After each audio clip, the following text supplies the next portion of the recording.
আসসালামু আলাইকুম। The daily ক্যাম্পাসের ব্রেকিং নিউজ নিয়ে এলাম। হেডলাইন: আরও 12,000 শিক্ষক কর্মচারীর বেতন চলতি সপ্তাহে। আপডেট 9 মার্চ 2025, 5:04 PM, মাধ্যমিক ও উচ্চশিক্ষা অধিদপ্তর। বিস্তারিত: বেসরকারি শিক্ষা প্রতিষ্ঠানের কর্মরত এমপিভুক্ত আরও 12,000 শিক্ষক কর্মচারীর চলতি সপ্তাহে ডিসেম্বর 2024 মাসের বেতন পেতে যাচ্ছেন। এ সংক্রান্ত ফাইল অনুমোদন দিয়েছে শিক্ষা মন্ত্রণালয়।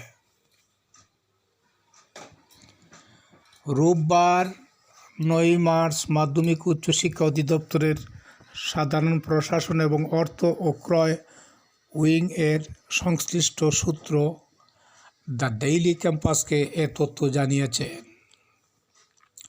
নাম অপ্রকাশিত রাখার শর্তে মাউসির অর্থ ও ক্রয় উইং এর এক কর্মকর্তা জানান, পঞ্চম ধাপে 12,000 শিক্ষক কর্মচারী বেতন পাবেন।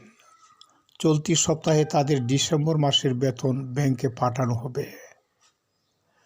12,000 শিক্ষক কর্মচারীর জানুয়ারি মাসের বেতন কবে হবে এমন প্রশ্নের জবাবে ওই কর্মকর্তা আরও বলেন, ডিসেম্বর মাসের বেতন দেওয়ার পর এক সপ্তাহের মধ্যেই তারা জানুয়ারি মাসের বেতন পেতে পারেন।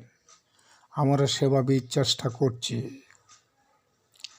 জানা গেছে, সরকারি কর্মকর্তা কর্মচারীরা ইএফটির মাধ্যমে বেতন ভাতা পান। তবে বেসরকারি শিক্ষা প্রতিষ্ঠানে কর্মরত এমপিভুক্ত শিক্ষক কর্মচারীদের বেতন ভাতা সরকারি কোষাগার থেকে ছাড় হলেও তা রাষ্ট্রায়ত্ত 8টি ব্যাংকের মাধ্যমে অ্যানালগ পদ্ধতিতে ছাড় হয়। এই অর্থ তুলতে শিক্ষকদের নানা ভোগান্তিতে পড়তে হতো। ব্যাংকগুলোর মাধ্যমে বেতন ভাতা ছাড়ের জন্য কয়েক পর্যায়ে অনুমোদন সহ সংশ্লিষ্ট কাজে অনেক ক্ষেত্রেই এমপিভুক্ত শিক্ষকদের বেতন ভাতা পেতে দেরি হয়। অনেক সময় পরের মাসের 10 তারিখের পরও আগের মাসের বেতন ভাতা জুটে।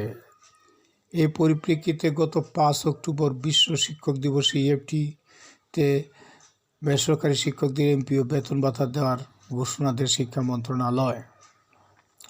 প্রাথমিকভাবে 209 জন শিক্ষক কর্মচারী ইএফটিতে বেতন ছাড় হয়। পরবর্তীতে 1 জানুয়ারি 1,89,000 এবং দ্বিতীয় ধাপে 67,000, তৃতীয় ধাপে 84,000 এবং চতুর্থ ধাপে 8,200 এর অধিক শিক্ষক কর্মচারী ডিসেম্বর এবং জানুয়ারি মাসের বেতন দেওয়া হয়। এখন পঞ্চম ধাপে আরও 12,000 শিক্ষক কর্মচারীকে ডিসেম্বর মাসে বেতন দেওয়া হবে। আমার মনে হয় আগামী বৃহস্পতিবারের ভিতরে পঞ্চম ধাপের শিক্ষকরা অবশ্যই মেসেজ পেয়ে যাবেন। সুপ্রিয় ভিউয়ার্স, এরকম আরও গুরুত্বপূর্ণ নিউজ পেতে আমাদের ইউটিউব চ্যানেল মাস্টার টেলিকম 624 চ্যানেলটি সাবস্ক্রাইব করে আমাদের পাশেই থাকুন। আপনাদের অনেক অনেক ধন্যবাদ এবং শুভকামনা। আসসালামু আলাইকুম।